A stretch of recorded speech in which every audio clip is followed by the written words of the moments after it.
Hello students, welcome to another interesting and informative session of the Analyst brought to you by Vajiram and Ravi. In today's session, we'll discuss 7 important articles as featured in the Hindu and Indian Express for your comprehensive understanding of the current affairs explained to you in the easiest language possible. The topics are as follows. From your analysis section, which also provide you the much important avenue to practice daily answer writing, in the first topic, we'll try to understand the legal and environmental challenges which are associated with the Great Nicobar project.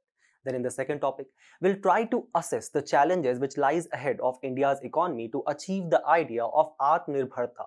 Then we'll take up 5 topics in simplified section where we'll not only try to simplify the news for you but also provide you the much important value addition keeping in mind the approaching prelims 2026. So stay tuned.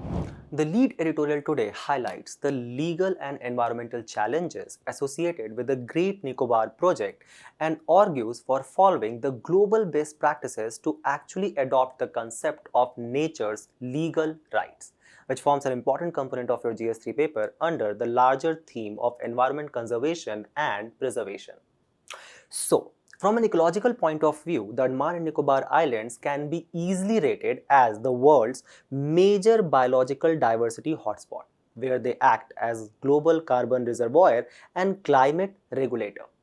However, the development trajectory in this region of Andaman and Nicobar has largely been influenced by the mainland India, where it has often been far removed from the needs of an island ecology. This is something which we term as helicopter approach, where the policies for the grassroots level problem is actually designed by bureaucrats and politicians sitting in their air-conditioned chambers. So, the focus of today is the India's multi-crore mega plan for the Great Nicobar Island, which consists of construction of a power plant, a township, transshipment port and airport, which will affect 13,000 hectares of pristine or untouched natural forest by the human activities. So let's start our today's discussion by understanding some prelims-oriented facts about the Union Territory of Andaman and Nicobar, which comprises of 572 islands and currently 38 of them are inhabited. These Andaman and Nicobar Islands are actually separated by a 10-degree channel or a 10-degree latitude, where the capital and the largest city of this Andaman and Nicobar Union Territory is the Port Blair, whose official name is Sri Vijaypuram. Keep this in mind that it was here at Port Blair where the Britishers constructed the infamous cellular jail or Kala Pani, where for example V.D. Savarkar was jailed in the backdrop of Nasik conspiracy. So, this Great Nicobar, which you guys can see here on the map, forms the southernmost tip of our country, and the southernmost point is considered or named as Indra Point. So, this Nicobar archipelago basically consists of 19 islands and it sustains a population of more than 8,000 people, where it has vegetation, for example, evergreen rainforest, mangroves, as well as pandan forest. Pandan forest basically consists of trees such as screw pines, the screw pines which are basically found in the littoral regions and the fruits of which actually forms the staple diet of Shompen tribe. So in this region of Great Nicobar Islands, these islands are inhabited by two major tribes, and that is Nicobaris and Shompen. Keep this in mind that both of these tribes are listed as two of the 75 particularly vulnerable tribal groups which we have in our country. And this population of more than 8,000 people, they majorly rely on agriculture or primary sector, where they grow crops like coconuts, areca nuts, bananas, mangoes, etc. Now, what is the ecological importance of this Great Nicobar region? Keep this in mind that 85% of the total biosphere reserves area has actually been declared as a biosphere reserve. Why? Because it actually sustains important and endemic species, the species which are not found anywhere else, like for example, giant leatherback turtle, which is the largest species of marine turtle in the world, Great Nicobar megapode, crab-eating macaque, Nicobar tree shrew, etc. Also consisting of extensive ranges of mangroves, coral reefs and seagrass beds. Coral reefs, which are also called as the Amazon of the seas, were recently in the news. Why? Because the world's first coral larvae based cryobank is actually being created by the Philippines to actually preserve these coral reefs. Why? Because they actually act as a major carbon sink, because they provide for carbon sequestration, and thus they maintain a very important ecological balance in the area. So when we have understood about the ecological importance, now let's move towards the project which has been launched by the government of India, and it is actually being piloted by Niti Aayog. And for this purpose, a special purpose vehicle or a development agency has been created, which is termed as Andaman and Nicobar Islands Integrated Development Corporation, called as ANIDCO. This is a 72,000 crore mega project termed as the holistic development of the Great Nicobar Island, under which the government of India in this region of Great Nicobar is going to create a transshipment port at Galathea Bay, dual use international airport for both civil as well as military purpose, a 450 megawatt power plant combining gas based and solar power generation, as well as a whole new township or a greenfield city. As per the official data provided to us by the Ministry of Environment itself, the project will actually involve diversion of more than 132 km square of pristine forest. The PIB report also, do not forget to state, that 88 crore of this 72,000 crore has actually been earmarked for wildlife conservation as well as special medical units for the tribal people in the region. Now, to actually understand the initiative of the government of India, keep this in mind that if we are going to create a transshipment route in this region of Great Nicobar, now just look at the close vicinity this particular port is going to lie from the major cities in the Southeast Asian region, such as for example Yangon, Bangkok, Phuket, etc. At the same point of time, it lies within the vicinity of a very important strategic strait, and that is the Strait of Malacca, and thus by the creation of a transshipment hub port here at Great Nicobar, it will not only make us very easily accessible to the Southeast Asian market, but it will also provide us access to the South China Sea region. Thus, it will also enhance India's role as a net security provider and first responder to any kind of emergencies or disasters which takes place across the nation, and thus it will enhance India's role in various initiatives which India has launched, like for example BeamStake, SARC, etc. And it will also enhance India's diamond of necklace policy, which we have launched to actually counter the string of pearl policy of China, under which China is basically trying to encircle our country in the region of Indian Ocean by the creation or acquisition of defense ports and trade ports. Like for example, how it has acquired a defense port in the region of Djibouti on the east coast of Africa, as well as how it has created a trade port by taking the lease of 99 years for Hambantota port in the region of Sri Lanka. Thus, this creation of port in this region of Great Nicobar is also very important for strategic interest of our country. Keep this in mind.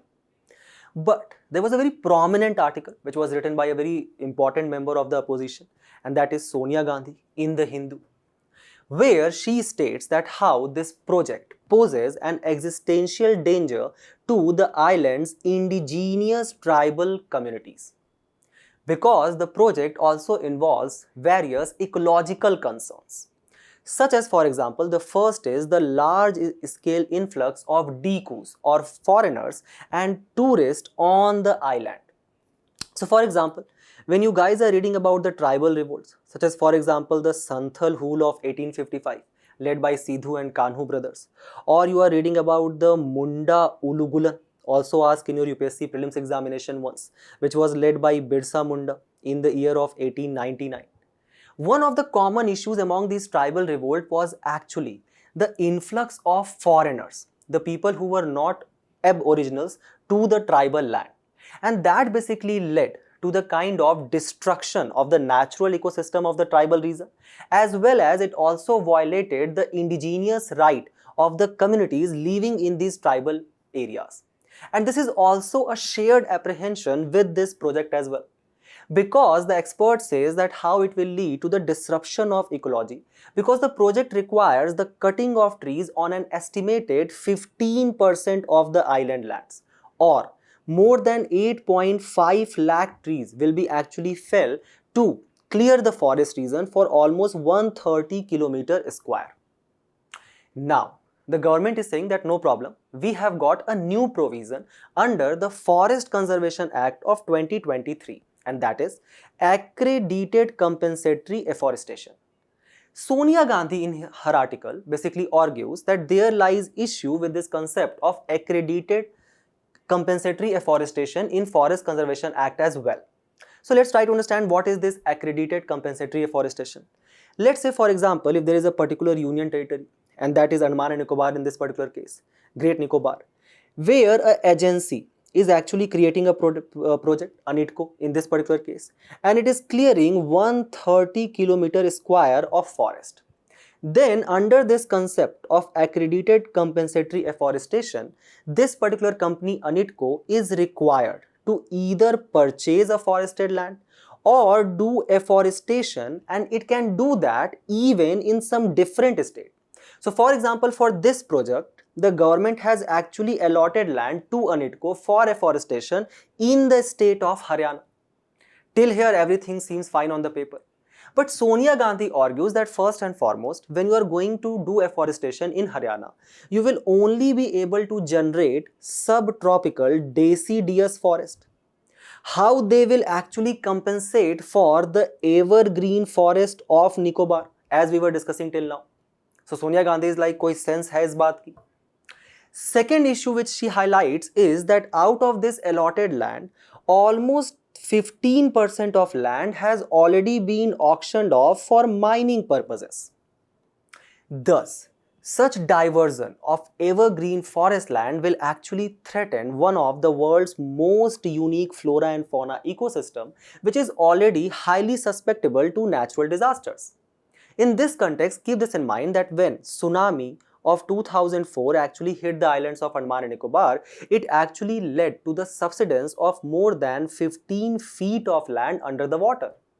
Or for example, as recently as in the month of July 2025, Andaman and Nicobar Island was actually hit by an earthquake of magnitude of 6.2 on Richter scale.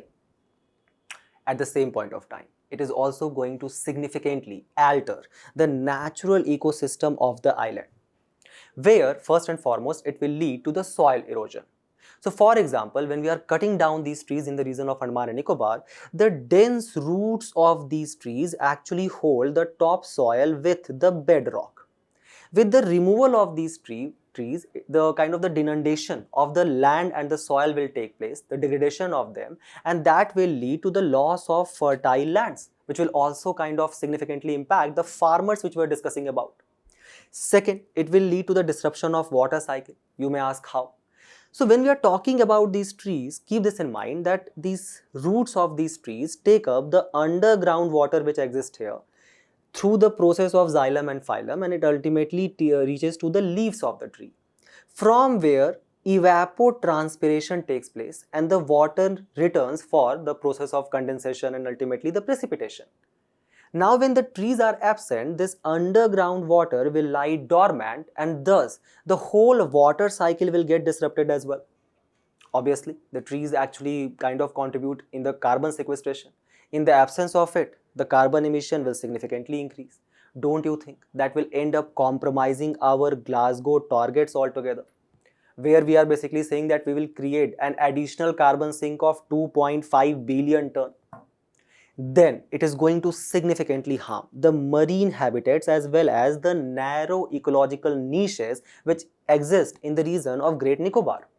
For example, the destruction of this tropical rainforest in Galathea National Park, which is actually home to 648 species of flora and 330 species of fauna, consisting of some iconic species like, for example, Nicobar's wild pig, tree shrew, Great Nicobar crested serpent eagle, Nicobar paradise flycatcher and megapode.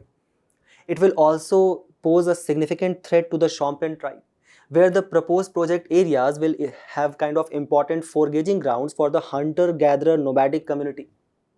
It will act as a threat to the nesting sites of giant leatherback turtle, as well as it will threat to the coral and marine ecosystem. As per the Geological Survey of India, in this particular region, there exist 117 species of corals in the Galathea region. Also, it will threat to the dugongs due to the loss of seagrass meadows and the rising anthropogenic activities. Thus, the significant impact on coral reefs and mangroves will actually lead to the decline of fish nursery grounds in the region altogether. So at one point of time, the government is saying that it is going to significantly increase the economic projects as well as the economic opportunities for the local people there. But don't you think that their traditional style of economy is going to significantly impact? This is the line of argument which has actually been given by the Sonia Gandhi, where it says that there also involves various legal challenges. For example, under the provisions of Land Acquisition and Rehabilitation Act of 2013, it provides for social impact assessment which shall be conducted under the principle of right to fair compensation and transparency. Sonia Gandhi argues that how this particular project has completely omitted any reference to this social impact assessment altogether.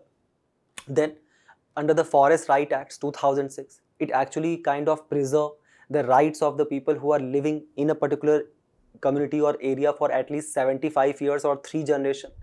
And it preserves their rights of tribes like, for example, Shompen, to protect, preserve, regulate and manage the forest, where they have rights over the minor forest produce MFP. Sonia Gandhi argues that how the Tribal Council of Great Nicobar's plea to return to ancestral villages was completely rejected, and thus their rights under the Forest Right Act 2006 was violated. Under the Coastal Regulation Zone provided under the Environment Protection Act of 1986, port construction is actually prohibited in the priority areas termed as CRZ 1A due to the presence of turtle nesting sites or coral reefs in the region. However, when the government went there, government said that, oh, is there a turtle nesting site there? Let us go and check there, do an inspection. They specifically chose this assessment in the off season for nesting. So they did not find any turtle nesting sites there. They were saying actually that this Sonia Gandhi is doing nothing but just lying blatantly.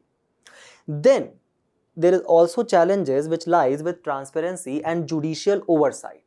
For example, the National Green Tribunal actually suggested to create a high-powered committee to review the green clearance which was provided by the Ministry of Environment. The government submitted to this high-powered committee a report, but that was submitted in the sealed envelope, not making the kind of the provisions or the actions which has been taken by the government in public, citing national security and thus invoking the Section 6 of the RTI Act of 2005. In the example or kind of a response to this particular article which was written by a very prominent member of opposition, the Minister of Environment also wrote an article in the Hindu within the span of 2 days. So now let's have a look at the government's defense to these allegations as well. The Minister of Environment stated that how there has been a very sound risk assessment which has been done by the Government of India, where he stated in the article that how 81 crore rupees had already been provided to various research institutions, departments, etc. to create wildlife conservation plan. Then there has been a complete statutory scrutiny which has been done under the provisions of Environment Impact Assessment Notification of 2006. Then they highlighted that how there was a government report called as Shompen Policy 2015. Under the report, there has been a proper consultation which has taken place with the Adim Janjati Vikas Samiti, which actually represents the Shompen and the Nicobaris tribe. The minister highlighted that the project will not displace the Nicobaris and the Shompen tribes from the region because out of this 130 km square, only 84 km square area actually fall within the tribal reserve. And it will impact only 1.8% of the total forest area of Andaman and Nicobar. The Minister of Environment says that even out of this 84 km square, we are actually going to do further reforestation in the region of Great Nicobar to almost 78 km square area. Then the minister highlights that how there has been an effective oversight which has been maintained by the National Commission for Scheduled Tribe under the provisions of Article 338A Clause 9, and the project is actually being implemented to generate employment, and it is very important for the defense sector, thus highlighting that the decision to develop Great Nicobar Island has been taken after due consideration because of its ecological, social and strategic aspects as we discussed. Also, the argument which was posed by Sonia Gandhi, highlighting the issues related to accredited compensatory afforestation, the minister has replied that under the Forest Conservation Act of 1980, the UTs, like for example Great Nicobar, with forest land of more than 75% of total geographical area, they shall not be insisted upon providing non-forest land within the Great Nicobar for raising any kind of compensatory afforestation, and thus if the compensatory afforestation land has been allotted in Haryana, then under the provisions of Forest Conservation Act of 1980, it is completely a right practice. In this context, the today's article basically highlights the importance of addressing nature's legal rights, where it specifically talks about a very prominent judgment of Supreme Court which was taken under the Odisha Mining Corporation Limited versus the Ministry of Environment 2013, under which the Supreme Court basically upheld the concerns of Dongriya Kondh tribe, which was basically protesting against a bauxite mining project in the Niyamgiri hills of Odisha. So Supreme Court in this particular judgment upheld the role of Gram Sabha to actually protect the right of tribal people. And when the Gram Sabha voted against this bauxite mining project in the Niyamgiri hills of Odisha, Supreme Court basically stalled the project altogether. Thus, the editorial today highlights that how we should adopt the global best practices, where there is a new legal approach which has been adopted by various countries like for example Bolivia, Colombia, New Zealand, and this new legal jurisprudence is called as rights of nature, where these countries has basically recognized the right of non-human entities such as for example mountain, rivers, glacier ecosystems, etc., to actually preserve them against any kind of erosion. And this concept basically originates from a very important article called as Should Trees Have Standing, which was written by Christopher Stone in the year of 1972, where he basically highlighted that how there shall be utmost focus which shall be kept upon any kind of environmental damage which is being caused by anthropogenic activities, and that shall be considered as an issue of priority. Is there any such step which has been taken by the government of India or any state government? The answer is yes. So, for example, in Muhammad Salim versus State of Uttarakhand 2017, Uttarakhand High Court actually gave a legal personhood to Ganga, Yamuna, Gangotri and Yamunotri glacier. But keep this in mind that this judgment was actually stalled by the Supreme Court. So right now, do these river systems and glaciers have any kind of legal rights? The answer is no, because the judgment has been stalled by Supreme Court. Second, in MC Mehta versus Union of India, where the Supreme Court held that any industries which are discharging untreated effluent into the river, it ends up violating the right to life of the people under Article 21 of the Constitution, and thus it introduced a new principle which is called as polluters pay principle. Then in TN Godvarman versus Union of India, the Supreme Court actually imposed nationwide ban on non-forest activities in forest without approvals under the Forest Conservation Act of 1980. And a very recent judgment, that is MK Ranjit Singh versus Union of India 2024, where Supreme Court kind of passed a landmark judgment where it held that right against the adverse effect of climate change actually is a right under the fundamental rights of Article 14, that is right to equality, and Article 21 that provides for right to dignified life. So keep all of these important judgments in your mind, try to attempt this particular question, and we move forward to the next news, where the editorial written by the Minister of Petroleum and Natural Gas actually highlights the key achievements of Indian economy toward the direction of self-sufficient economy.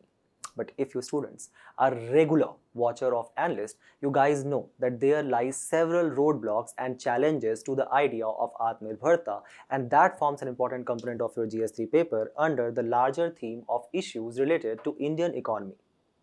So the minister actually highlights that how the Diwali is around the corner and those lamps are lit across the country, which actually provides a backdrop for a very prominent scene from Ramayana which actually speaks to our present. Where, for example, being quite unaware about his true power, Hanumanji was actually reminded by Jamwant about the same, and thus he took a leap of faith to actually go and search for Sita Ma across the ocean.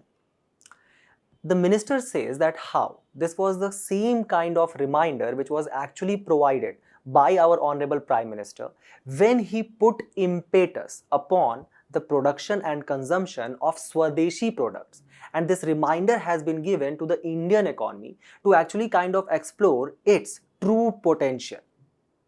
Thus, the article says that how in recent months the United States has actually imposed a $1 lakh fees for new H-1B visa petition for the Indian people who want to migrate to USA and 100% tariff on branded and patented pharmaceutical imports.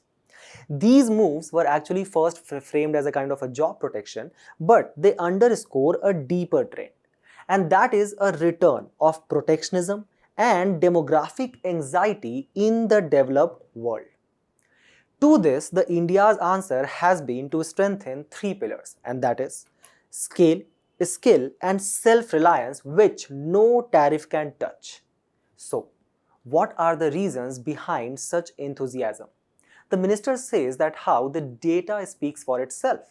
For example, as per the data provided to us by the Confederation of Indian Industry, right now almost 68% of our working population is within the workforce ages, like for example between 15 to 59 years, and thus India has a kind of a huge demographic dividend which is at least going to persist till the year of 2043.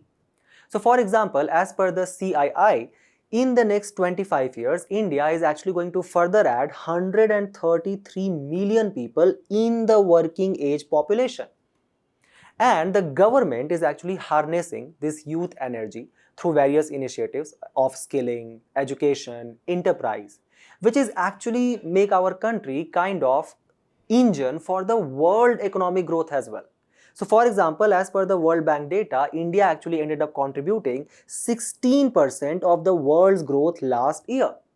And this momentum is also reflected in the RBI's data, where it says or provides an estimate for GDP growth for the upcoming year, which is going to be approximately 6.8%, which has been provided on the basis of parameters like, for example, resilient domestic demand, good inflow of investments and foreign inflows, as well as a kind of a good prospect which has been put in the front of the Indian economy in the backdrop of good monsoon season which we had this year.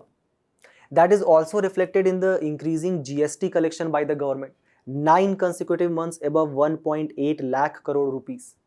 Our forex reserves have actually increased up to $700 billion, and thus they provide a kind of an import cover for almost 11 months. So even from today, if we do not have any kind of inflow of foreign currency, we can still sustain for the import of oil, petroleum, natural gas, etc. for 11 months. Where, as per the minister, we are currently the fastest growing large economy, and that is reflected through our production management index manufacturing, which has increased by 57%, and services, which has increased by 60%. As per the data provided to us by SAT and the Retailer Association of India, the retail and e-commerce sale during this Dashera itself actually crossed more than 3.7 lakh crore rupees. And despite the kind of the trade protectionism which is being adopted by various developed economies, in the year of 24-25, the overall export of goods and services from our country actually reached an all-time high of $825 billion. The article also puts impetus upon the idea of Anusandhan National Research Foundation, which is going to kind of revitalize our research and development ecosystem altogether. The idea was first proposed in the National Education Policy 2020 and was launched in the budget of 2023, where it is going to act as a kind of a coordinating agency between the government, the industry, as well as the academia. So government will provide a platform on which the industry will provide the kind of the research which they want for the industry 4.0, and the academia will train the students for the industry ready skill set, where the research grants will not only be given to individuals, but it will also fund research and infrastructure in various state universities. And for this purpose, a budget outlay of 50,000 crore in mission mode from the year of 2023 to 2028 has been provided, where the target is to actually kind of source 72% of the funding from the private sector. Keep this in mind that the president of executive and the governing board of Anusandhan National Research Foundation is none other than the prime minister of the country itself. However, the reality actually hits quite different, where from the various articles which you guys are reading and coming across, you know the poor state of research and development ecosystem which lies in our country. A Times of India report 2024 actually shows the kind of the poor share of research and development which we have in our total GDP, where we actually spend only 0.6% of our GDP on research and development in comparison to China, which actually spends 2.4% of its GDP. Or for example, in this 0.6% of the GDP share, the total share by the state government is actually as abysmally low as 7%, and the major share does not come from the private sector like countries in China or USA, but from the central government. Thus, we are manufacturing, yes indeed, we are basically kind of importing various products from other countries and assembling mobiles in our country, but we are not innovating. For example, the patents filed by Indian researchers in the year of 2024 was quite high. It was more than 92,000. But in China, the total number of patents which were filed for new researches, that was more than 18 lakh. As per UNESCO Science Report 2022, in our country, we had 262 researchers per 1 million or 10 lakh people, while China had 1,585. So, there are several challenges which lie ahead in front of us when we actually want to achieve the idea of self-sufficiency and we want to become a 30 trillion economy by the year of 2047. The first and foremost challenge is that the demand is actually quite weak, where for example, various economies has actually closed the door for Indian products, which is reflected in the idea of trade protectionism. For example, the 50% tariff which has been imposed on us by USA, or for example, our inability to actually kind of crack some important free trade agreements, like for example with European Union, or for example, how we actually backed from regional comprehensive economic partnership with the very important Asian bloc. Thus, the result of this has been that our country's share in the total global export is only 2%. So can we assume that the kind of the demand which exists for Indian product is quite bleak in the global economy? That basically means that if the demand for our product is low, the companies will actually have less incentive to produce, and thus that will lead to more job layoffs in our country. That is reflected in the unemployment rate. As per the Periodic Labour Force Survey 2024, the unemployment rate exists at 4.9% of the total workforce. So every 5 people who are entering into the workforce, they are basically rendered unemployed. We don't have jobs for them. Keep this in mind that even if you have worked for 1 hour in the last 7 days, even then by the government official data, you are actually considered as a kind of an employed person. Then, even if you are employed, just look at the data by PLFS 2024 itself, how 45% of these regular salaried employees actually ended up earning less than 20,000 rupees a month. So they have very less disposable income to actually kind of spend on various kind of fast moving consumer goods or FMCG. Why? Because first and foremost, they are earning less, and majority of this income is actually going to sustain themselves through food, maintain their health care, or educate their children. Just look at the data provided to us by the Household Consumption Expenditure Survey 23-24, which reflects the less propensity to consume which we have for consumable goods. For example, even in the urban areas, almost 60% of the share of the people's monthly per capita expenditure was actually 40% of the share was actually going to just consume the food itself. So they have only 60% of this income of, let's say, 20,000 rupees to actually spend on other things, and thus they are not creating a significant demand for products in the economy. You can actually take another data. If you guys remember, when we were talking about the kind of the households in our country which own any kind of air condition, that too in the backdrop of rising global warming. And you guys can recall that in the urban area, only 12% of the household actually own air condition, even despite the heat waves which are kind of hitting our country every single year. Then you guys can recall when we're discussing about the kind of the Monetary Policy Committee of the Reserve Bank of India, and how it has kind of a mandate to maintain the inflation between 2 to 4%. As per this data recently given to us by CSO, the CPIC inflation has gone down to 1.5% in August 2025, which reflects at the low demand for products which exist, the low propensity to consume which exists among the price sensitive market which our country has. So when the demand is low, it is very obvious that the companies are going to produce less, and for that purpose they will actually employ less people. That will lead to further unemployment. If further unemployment, the propensity to consume will further decline, and that creates a vicious cycle of unemployment in our country. The second thing is that the supply is anyway disrupted. First and foremost, many of the industries in our country, they have faced K-shaped recovery after the pandemic, where labor-intensive sectors like, for example, textile sector in our country has not been recovered to the pre-pandemic level. That is also showcased in the CSO's Index of Industrial Production. In August 2025, it actually slowed down to 4% from 5.2% in January 2025. Government said, no worries, we are going to bring production-linked incentive scheme, under which we will kind of incentivize the domestic productions by the companies, and for the share of domestic production, the kind of the addition which you are doing there will provide you subsidies for that. But there also lies the problem. For example, you guys can recall the recent article which we covered about the automobile makers in our country, where they are actually highly import dependent on critical minerals to create those automobile equipments. If China is not going to supply them these critical minerals, don't you think that these automobile makers are now completely dependent on the import of these equipments to our country? And thus the domestic share of manufacturing is going to decline. They will not get any incentive under the PLI scheme. Similarly, now because they are importing the overall equipment altogether, the cost of these products are increasingly very high, and that is further kind of denting the demand for those products.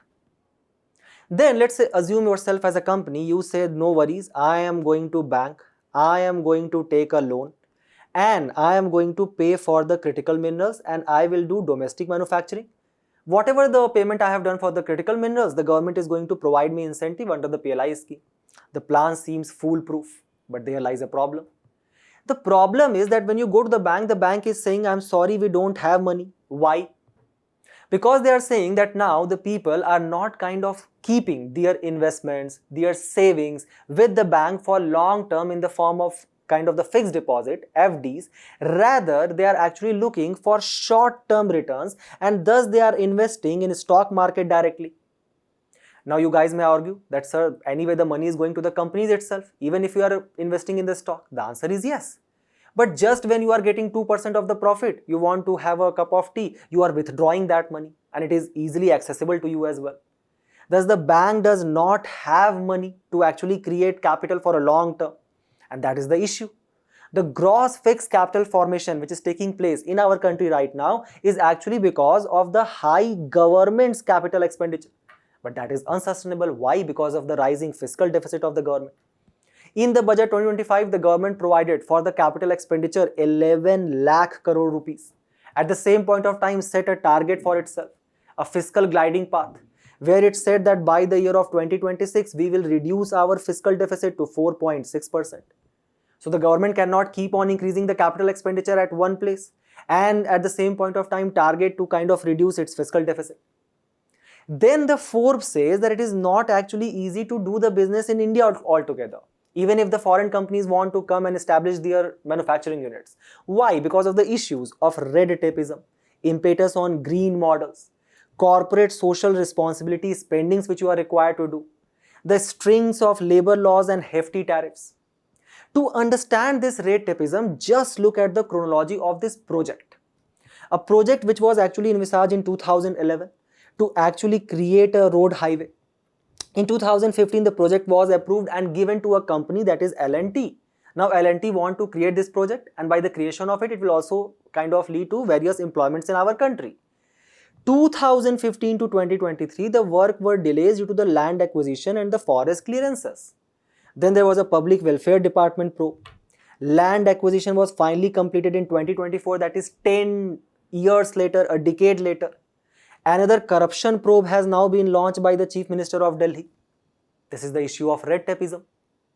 Then there exists issue of jobless growth. So at one place, we are basically kind of tapping our back, where we are saying that yes, our estimated GDP growth is 6.8%, but at the same point of time, we are also facing large scale unemployment, and that is further going to exacerbate. Why? Because of the coming of Industry 5.0, and thus the automation of the industries will lead to what? Reduction in the absorption of labor per unit of output or large scale job layoffs.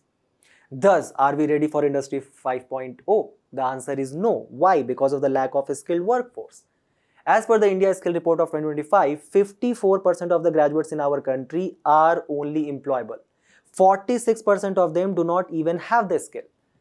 As per the PLFS 2022-23, 86% of the workforce did not had any industry-specific or vocational training.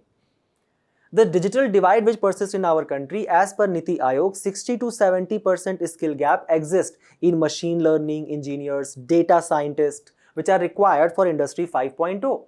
Then even the talent pool which we have, that is actually being drained by the developed economies. Why? Because they are offering good packages, good social capital, good infrastructure to live, good security as well, and that is the issue of brain drain.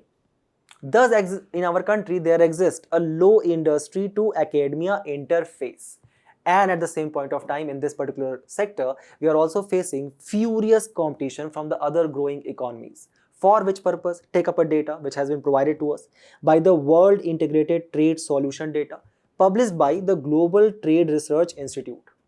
According to which, if we look at the percentage of growth in textile export, a very labor intensive sector, also comprises of a large scale micro, small and medium enterprises. In the last decade, 67% growth was registered by Bangladesh, 96% growth was registered by Vietnam, and for our country, there was a growth of only 6.2%.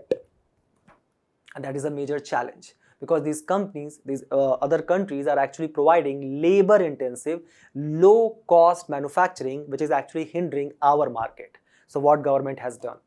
First and foremost, the government has launched various skilling initiatives. We are providing a skill for Industry 4.0 under Pradhan Mantri Kaushal Vikas Yojana, as well as a very specifically project which has been funded by the World Bank and under the Ministry of Skill and Development, and that is the Sankalp initiative, where we are basically creating a district level skilling ecosystem, specifically in the aspirational districts which has been recognized by the Niti Aayog. Then the government is actually trying to incentivize the employers. Please provide employment to the people. So for that purpose, under the employment linked incentive scheme, the government is saying we will pay 15,000 to every employer, every person who has been employed actually, in 2 installments. And this 15,000 will be provided for the registration of formal employment. Then we will also incentivize the employer. So any company who is employing this person, that company will get 3,000 rupees per month. But the kind of the task is that you have to kind of retain this person for at least 6 months. In rural areas, we are creating rural self-employment and training institutes. Then for the unskilled labor, the government is still providing a lot of impetus and funds to the Mahatma Gandhi National Rural Employment Guarantee Act. And obviously, the idea which the government has put under the Make in India and the incentivization of domestic production, Swadeshi products, under the Production Linked Incentive Scheme to achieve 30 trillion economy, to actually grow to per capita income of $18,000 to $20,000. And as the Foreign Trade Policy 2023 states, by the year of 2030, we shall be 2 trillion export economy, $1 trillion of goods export and $1 trillion of services export. At the same point of time, we are putting impetus on green growth, and for that purpose, we have set a target of Panch Amrit. So keep these arguments in your mind and we move forward to the next news, where we are going to discuss about a new method of cropping which is in the news today, and that is natural farming. So what is the context of the news? Amid a national push for natural farming, the farmers in Himachal Pradesh are gradually adopting the chemical-free agricultural practices, which are very specifically supported by the state policies aligned with the concept of sustainable farming, where Himachal Pradesh is actually witnessing a kind of a quiet transformation that seeks to balance the farmer welfare as well as environmental conservation. So the government is saying that if you are, let's say for example, cultivating any kind of organic and natural crop, then there will be direct procurement by the state government.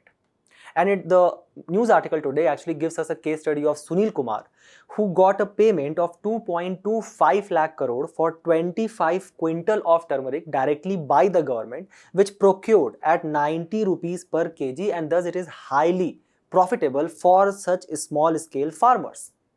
Sunil Kumar also stated that how the switching to the natural farming from the earlier chemical based farming has actually improved soil and plant health as well as has provided better yields. And this has been done under the Himachal Pradesh Prakritik Kheti Khushhal Kisan Yojana, under which the government is identifying such regions where the farmers are doing, let's say for example, organic farming, and providing them certified evaluation tool for agriculture resource analysis certification by the government. The question which shall come in your mind is that why there is need of such non-chemical farming. In this particular context, we are going to revise a kind of a earlier kind of the lecture which we had taken, where we talked about the low productivity because of the large scale switch which we made to the chemical based farming. So when our country got independent in the year of 1947, there were issues of prevailing famines, diversion of fertile tracts through your Indus, Chenab, Jhelum rivers, which under the Indus Water Treaty actually went to Pakistan. At that point of time, we also had heavy import dependency. So you guys can recall the import of PL 480 wheat which we were doing from USA, and thus it was compromising our food security. So the government basically came up with the idea of green revolution in the year of 1967, where the government said that now we are going to switch to the excessive use of pesticides to actually increase the yield, because the crop will not be affected by various kind of pest attacks, insects, etc. We are going to grow various kind of high yield variety seeds based crop. We are going to create large scale irrigation infrastructure for that. And the farmers will also provide assurance for the kind of the procurement of certain crops by the government itself under the minimum support price. Thus, the farmers basically adopted the uses of large scale chemical fertilizer such as for example urea, which actually releases a lot of greenhouse gases such as nitrous oxide, and it still remains the most produced, used and imported fertilizer in our country. But the large scale use of these fertilizers also led to several harmful impacts. So you guys can recall how we discussed about the concept of soil acidification. Because of the components which these fertilizers have, it actually releases various kind of H plus ions. And the release of these H plus ions actually lead to increase in the pH level of soil, thus it becomes acidic. And that lead to the depletion of the various essential nutrients in the soil altogether. Then, because of the creation of various soil flakes in the soil, the penetration of the root of the plant, it gets disrupted. And if the plants are not there, now recall from the Andaman and Nicobar tree failing which we were discussing, it will lead to what? Soil erosion. Also, because of the existence of these soil flakes, salt flakes, the soil compaction takes place. And as the roots are not able to reach to the groundwater, it declines their fertility altogether. Then, let's say for example, in the case of urea, if it only has 37%, so any particular soil can only utilize 37% of, let's say, 1 kg of urea which has been put in that particular region, then the rest 63% of the urea actually leaches into the nearby water bodies or leads to the process of bioaccumulation and biomagnification and causes eutrophication, leading to the contamination of food crops. And just look, with the increasing use of pesticides, the declining crop yield which took place. To that, the natural farming concept actually provided a very viable alternative with components like, for example, Bijamrit, where the process actually includes the treatment of seed using cow dung, urine, lime-based formulations. Vapasa, the process which involves activating earthworm in the soil in order to create water vapor condensation by a natural process altogether. Jeevamrit, the process enhances the fertility of soil using cow urine, dung, flour of pulses and jaggery. Or for example, mulching. In mulching, what we do, we take, let's say for example, straw from the wheat which has been harvested recently, or leaves, or any kind of organic compost, and we put it over the soil. Because of that purpose, it actually leads to more water retention. Evaporation actually declines. So that involves creating microclimate using different mulches with tree, crop biomass to actually conserve the soil moisture. If soil is able to retain more moisture, don't you think that the irrigation need of a particular land will actually decline? Thus, natural farming actually provides various benefits. First and foremost, it enhances the soil health by creation of the natural microbic activity which takes place in the soil, and thus with the increasing productivity of the crop and the more dense the roots will be, it reduces the land degradation. In this case, remember, as per the Land Atlas which is released by ISRO, almost 30% of our country land already lies in the degraded condition. Then, as we were discussing in the case of mulching, it reduces the water consumption and enhances the drought resilience. In this context, recall the Water Composite Index released by Niti Aayog, according to which India actually amounts for 25% of the world's groundwater uses. At the same point of time, almost 21 cities in our country by this year itself will be completely run off underground water. So obviously water conservation is a very important component of natural farming. And if the irrigation requirement is actually going to decline, the farmers will kind of use less amount of electricity to actually kind of run the pumped storage. And thus, don't you think it will lower down the cost of cultivation and also improves the farmer's profitability? Then, with the use of the natural crops, natural pest-based mechanism, not the use of fertilizers like urea which releases nitrogen oxide, it will reduce the greenhouse gas emission and enhance our climate change resilience. Ultimately, it promotes food and nutritional security because we are basically diversifying the crops now, and we are not only growing those kind of the crops like, let's say for example, rice and wheat, which are majorly procured by the government under the National Food Security Act of 2013. What else the government of India has done in this case? So, for example, the expansion of irrigation coverage. We are basically focusing on groundwater regulation, rainwater harvesting, creation of various micro irrigation models, or for example, the step well harvesting which we are doing, irrigation which we are practicing in Gujarat. For which purpose the government has launched various schemes like Krishi Sinchai Yojana, Har Khet Ko Pani, minor irrigation infrastructure, river interlinking projects like Ken Betwa, as well as for the recharging of the groundwater, we have launched Atal Bhujal Yojana. Then, to promote water use efficiency, we are focusing upon drip irrigation, less water intensive crops like, for example, millet. And thus, the government has launched the land pooling of the small scale farmers which we have in our country, Swamitwa scheme. Can anybody tell me what is the percentage of the small and marginal farmers in our country as per the National Agriculture Census of 2015 and 16? Then, we have launched Per Drop More Crop, as well as the International Year of Millet which was recognized in 2023.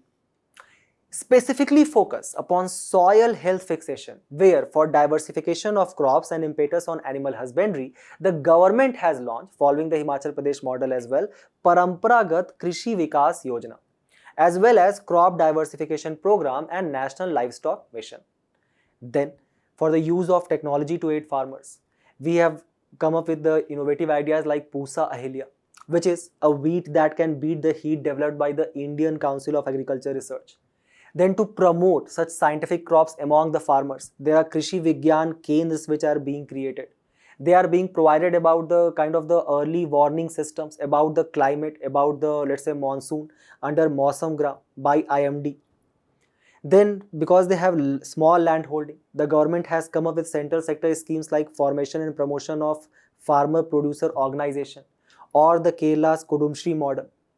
Then, to create farm non-farm linkages, in budget 2023, the government is actually promoting startup in the rural areas under Agricultural Accelerator Fund. And in this case, you guys can also give the case study of agro-tourism villa scheme which is being provided by Meghalaya. Keep all of these schemes very dear to you, and we move forward to the next news, where we'll try to understand a very interesting food versus fuel debate which is taking place. And for that purpose, first and foremost, we'll try to understand the National Biofuel Policy of 2018, under which the government had set itself a target that by the year of 2025, we are going to achieve 20% ethanol blending, and the target which has been successfully achieved by the government of India. For which purpose, the oil manufacturing companies were directed to procure ethanol from domestic sources. There was also a notified administrative price which was set for ethanol. And there was a free movement of ethanol across the districts, across the states, which was kind of maintained under the Industries Act of 1951. Then the automobile manufacturers in our country were actually kind of directed to create flex fuel engine under the PLI scheme as well. Then the government also started creating sugar development fund for ethanol project, where it kind of applied waste to wealth concept, where it said that the farmers shall actually use agriculture and municipal solid waste and take them to the distilleries to create ethanol. As per the Minister of Petroleum and Natural Gas itself, it actually helped our country to reduce import dependency on crude oil, as the crude imports actually reduced because of the blending, 20% blending of ethanol in petrol to 238 lakh metric tons, leading to the employment generation of 1.2 lakh crore income to the farmers, as well as enhanced our balance of payment and saved us approximately 1.4 lakh crore rupees in the foreign exchange. However, very recently there was an interviewer who asked the minister that why then we have not kind of cut down the prices of petrol. For that, the minister did not had any answers. So the government is saying we have also launched a new initiative, and that is Annadata to Urjadata, where a blending mandate has already been initiated with a target of 1% blending for international flights by 2027, and we are going to increase it further if we are able to scale further the supply of ethanol. This is where the today's explained article is actually based upon. It says that the program for blending of ethanol in petrol was actually initiated primarily to help sugar mills make timely payments to the farmers by creating an additional revenue stream from the processing of cane. So till 2017-18, the mills were producing ethanol only from so-called C-heavy molasses, the final dark brown liquid byproduct of the grain, which was processing containing sucrose. The sucrose that cannot be further economically recovered and crystallized into sugar. But from the year of 2018-19 onwards, the government said that now the farmers can also derive ethanol from B-heavy stage molasses as well as the whole cane juice itself. In 2018-19, it further said that the farmer shall create separate X distillery, and these distilleries will be provided with a kind of a government backing, where the government will provide a setup price just like MSP to procure ethanol which the farmers are producing from rice, maize, damaged food grains. In this context, recall a prelims question. Direct question can be solved from this statement. more price for ethanol was actually produced from the maize. So government, when it was deciding the prices, it said that for the ethanol which is being produced from the maize, that will have a price of 71 rupees per liter versus sugarcane which has a price of 57 rupees per liter.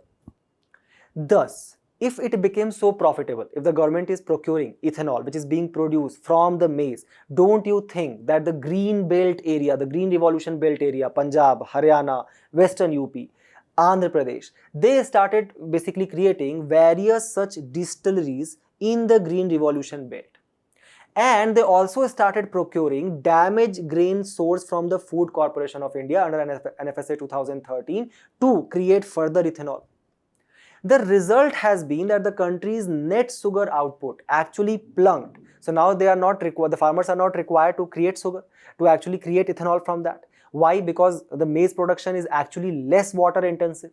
It is less input cost which is being incurred by the farmer.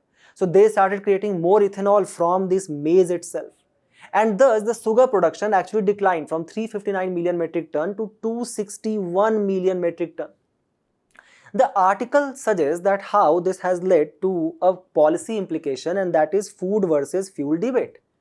Just look at the total supply in crore liter which was coming from sugarcane in 2013, that was 38 crore liter. From grain it was 0 till year of 2017, and now just look in the year of 2025-26. 650 crore liter is going to come from grains like maize, while 400 will come from sugarcane. The article highlights that there exists a limit, first and foremost, that how much ethanol blending is actually possible in the petrol. Right? Like for example, it can actually lead to the erosion of the engines of the vehicles as well. So there might be a certain limit while the production just keeps on increasing. Why? Because it is profitable for the farmers.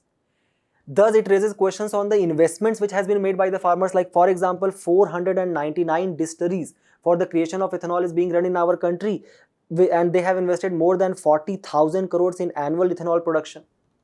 At the same point of time, keep this in mind that maize is actually a very important ingredient for the livestock industry, for the poultry, for the cattle. So for example, when we are saying that we want to make our country more nutritious, right? There is also kind of a, as per the Food and Agriculture Organization, almost 70% of the children under 5, they do not get nutritious diet. So when we are saying that we need to increase our milk production, egg production, meat production, they are not having maize itself. Thus, don't you think it will lead to the compromise of our nutritional security? Similarly, they are also cultivating rice to create this ethanol. And rice is a very water intensive crop.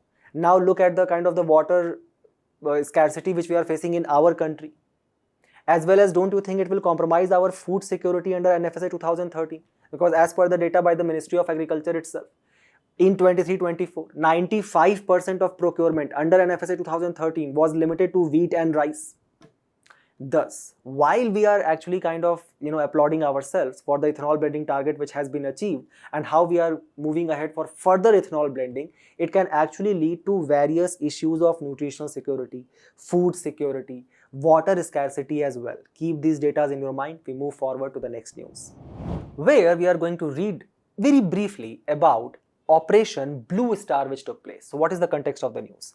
The Bharatiya Janata Party as well as the Shiromani Gurudwara Prabandhak Committee, which is a body responsible for the management of historical Gurudwaras, they actually took a dig at Congress, saying that the late Prime Minister Indira Gandhi went ahead with the Operation Blue Star only for political reason. So what is this Operation Blue Star? To understand that, we also need to understand the demand of Khalistan. We will not go that much back in the history when we will talk about the creation of Sikh state under Ranjit Singh. We will not talk about the battles, two important battles which took place, Battle of Chilianwala and Battle of Gujarat 1849, which ultimately led to the fall of Sikh Empire. We are going to focus upon Akali Dal which was actually created in 1920 in the backdrop of non-cooperation movement for the Gurudwara reforms. You guys can recall the Akali movement, which is also parallel with the non-cooperation movement. This Akali Dal demanded in 1940s a Khalistan. Khalistan, which was basically envisaged as a theocratic state, which will be led by Maharaja of Patiala with the aid of cabinet, and this cabinet will not only compromise of Sikh community but also Hindus, Muslims, etc. However, in the year of 1947, the country was partitioned between India and Pakistan. The Punjab was divided. And thus, a large-scale population of Sikhs which were living in the Punjab area, they ultimately migrated to the Punjab of our country, which over a period has been kind of bifurcated to Haryana and Himachal Pradesh. That took place through 7th of September 1966 under Punjab Reorganization Act, where Punjab and Haryana were separated and both of them were provided a kind of a common capital, that was Chandigarh, as a union territory as well as the capital of both the state. This was kind of opposed by the Akali Dal. At the same point of time, in the year of 1972, Akali Dal actually faced a kind of a defeat in the Punjab election, leading to the passage of Anandpur Resolution of 1973, where they started demanding that there shall be recognition of Sikhism as a separate religion from Hinduism, and there shall be transfer of Chandigarh to Punjab, and a large-scale provincial autonomy shall be given to the state of Punjab. In this backdrop, when these demands are being made, so the term Khalistan is already in the air. Keep this in mind. Some of you might think that why this idea actually originated. So when the Second World War started, suddenly there was a passing of a Lahore Resolution 1940 by the Muslim League, where they started demanding the creation of Pakistan, where they said that okay, we are going to kind of unite the provinces of Punjab, Afghanistan, Kashmir, Balochistan, etc., and will create a separate state for the Muslim people. In the response to that, there was a person, Dr. V.S. Bhatti in 1940, who coined this term Khalistan or Sikhistan, where he said that there will be a state which will be kind of specifically comprised of the Sikh community at that point of time. This same idea, which was already in the air, was actually further propagated by a person. The name of the person was Jarnail Singh Bhindranwale, who was a Jathedar or leader of Damsami Taksal in 1977. Will not go that much into the detail. Just keep this in mind that Guru Gobind Singh, who actually created the Khalsa or the military sect among the Sikhs, he was the person who was responsible for the creation of Damdami Taksal as well. So Jarnail Singh became the leader of the Damdami Taksal in 1977, and he kind of rose further in the Punjab diaspora as a kind of a socio-religious reformer, where he had a huge impact on youth because he started telling them good things only, that you should not focus on drugs, you should not focus on alcohol. And the income inequality which was prevailing at that point of time in the region of Punjab because of the Green Revolution and the decline of morals which has taken place, he started kind of telling the community to revert back from those idols. Till here everything was fine. But very soon he also started demanding for a separate state for Sikh. At that point of time, the Congress needed Jarnail Singh Bhindranwale. Why? Because he had a kind of a huge impact on the larger populace. Thus, as per the allegation which has been made by the New York Times, Sanjay Gandhi, the son of Indira Gandhi, actually approached Jarnail Singh specifically when Congress lost the 1977 election after the imposition of emergency. And thus, with the help of Jarnail Singh Bhindranwale, Congress was able to come back into the power in the year of 1980. However, after that, they were unable to control Jarnail Singh Bhindranwale, who started demanding for the state of Khalistan, leading to the militant activity in the region of Punjab, and that ultimately took shelter in the Amritsar complex. In response to which, under Indira Gandhi government, a military operation called as Blue Star was carried out by the Indian Army between June 1 to 8, 1984. To remove the Sikh militants who were led by Jarnail Singh Bhindranwale from Golden Temple, Amritsar, who was the Jathedar of Damdami Taksal. And he was also propagating the demand of Khalistan, the term which was coined by V.S. Bhatti in 1940. This Operation Blue Star was actually led by Lieutenant General Kuldeep Singh Barar and executed by General A.S. Vaidya. The reaction, the kind of the resentment it caused in the Sikh community, that actually led to Indira Gandhi, our Prime Minister, being assassinated on 31st of October 1984 by two people who were her own personal bodyguards, and they were Satwant Singh and Kehar Singh. So keep this factual information in your mind and we move forward to the next news, in which we are going to talk about a new research station which our country is going to create, where at the southernmost tip of the planet of our Earth, and that is Antarctica. So India's next chapter in the world's southernmost continent, Antarctica, is all set to unfold. the Finance Ministry has already granted approval for Maitri 2, which is going to be the country's newest research station, which is proposed to come up in the eastern Antarctica. And this is going to be built and readied by the year of 2029. And remember, it's not going to be the first, rather the fourth research station which we are going to create in Antarctica. So this has already been followed by Dakshin Gangotri, which was the first one, Maitri 1988 and Bharti 2012. This will be created and operated by the National Council for Polar and Oceanic Research, which is headquartered in Goa and function under the Ministry of Earth and Science, and act as a nodal agency which is responsible for operating missions in Antarctica as well as Arctic. So you guys can see the map here. This is where the Dakshin Gangotri, which now has been decommissioned. So right now we have your Bharti here. Look at the Antarctic Ocean very carefully. Remember the important Ross Sea which is here, the Weddell Sea which is at the north, right? And right now we are going to create this particular Maitri 2 at the eastern Antarctica. Similarly, we also have research station in Arctic, and that is called as Himadri Research Station in 2008, which actually provided us very significant and important research. Like for example, between the year of 1900 to 2020, the temperature of Arctic has actually risen by 4 degrees Celsius. And 2023 was the warmest year on record in the region of Arctic, and because of the reason of that, Arctic sea is actually declining by 13% per decade. Thus, such research stations actually provide us insights into the third pole, that is Hindu Kush Himalayan region as well, to the shifting of intertropical convergence zone as well. And a very important thing to remember here, India Arc, INDARC. That is basically the underwater observatory which we have created to study the Arctic Ocean.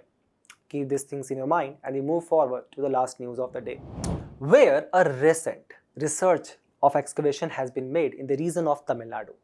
And the first season of excavation, which was actually carried out by Tamil Nadu State Department of Ecology at Thirumalapuram in Tenkasi district, it has brought light to the presence of an Iron Age culture close to the Western Ghats in Tamil Nadu. So what is the finding of the research? The research is that this site of particular Tenkasi actually dates back to 3rd millennium BC. To a similar time period of two important such Iron Age sites in the region of Tamil Nadu, and that is Adi Chanalur and Sivagalai. Keep this in mind. Adi Chanalur is actually the first Iron Age site which was discovered in our country back in the year of 1890s and is also included in the 5 iconic sites. What are these 5 iconic sites? So the government of India actually in the budget 2021 proposed to create various kind of tourism infrastructure as well as museums in 5 historically iconic sites in our country, like for example Rakhigadi in Haryana, Dholavira in Gujarat, Shiv Sagar in Assam, Hastinapur in UP and Adi Chanalur in the region of Tamil Nadu. Also, from the excavation we have found urn burials which we also find at various places in the Rigvedic sites, and this is first of its kind discovery in the region of Tamil Nadu. The pottery which we have discovered from here is the black and red ware pottery and the red and slipped ware pottery. So for example, this black and red ware pottery is what we associate with the Indus Valley civilization, followed by painted grey ware pottery which we associate with the Rigvedic period, and ultimately northern black polished ware which we associate with the Maurya period or Mahajanpada period. So this is the chronology of pottery, keep this in mind. As a very important value addition to the upcoming prelims 2026, if we analyze the previous year questions, we see the kind of love affair which UPSC is having with the historic sites, where they are giving it in kind of a matching section. So as a value addition, all the important Iron Age sites in the North India has been given here with the states as well, and all the megalithic sites, the megalithic people in the region of South India which are actually associated with large scale uses of iron, all the important megalithic sites in our country across the South India as well as Wadzal and Burza home in Jammu and Kashmir has been provided to you. Learn this table, keep it very dear to you for the prelims examination. And with this we have reached to the end of our discussion. Do not forget to attempt the questions at the end of the video and test your knowledge. We will meet in a very interesting discussion very soon. Till then, all the very best for your preparation and thank you.